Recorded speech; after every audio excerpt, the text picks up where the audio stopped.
Biz nədən danışdıq mərhələlərdən? Dedik nizam-intizam, nizamla yaşamaq, proqramla yaşamaq. Bunun dinə dəxli var. Dinə dəxli var, dolayısıyla bu nizam-intizamlı yaşamaq sırf dini məsələ deyil. Və s. nələri saydıq? İndi gəlmişik axirət mövzusuna.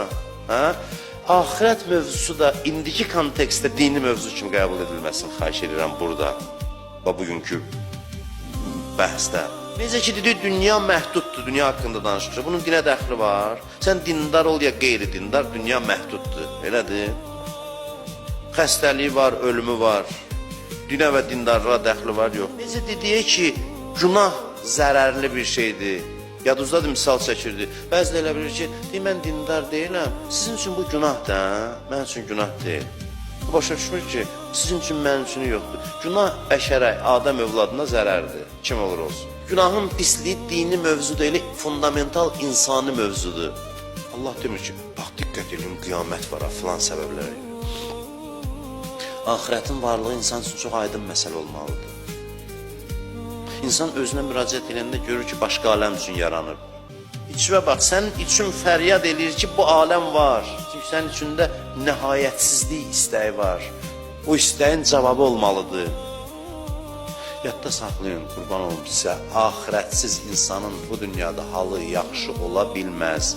Elmi texniki tərəqqi hansı həddə çatır çatsın.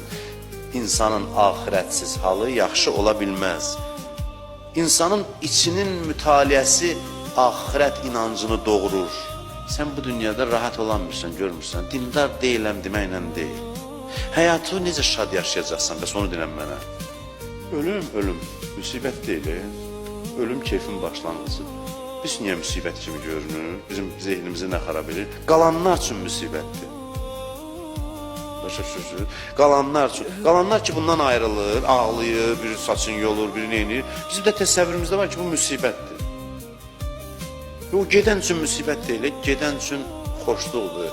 Ölüm qəribə bir şeydir axı, başqa bir yerə keçir. Ölüm ki qəribədir, qorxur, dillər gözünü aç. Bax, gör başın üstündə kimləri görürsən.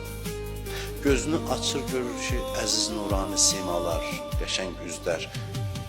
Bunları təqdim edirlər, deyirlər bu Peyğəmbərdir, bu Həzrəti Əli, Həzrəti Fatimə, İmam Həsən, İmam Hüseyin.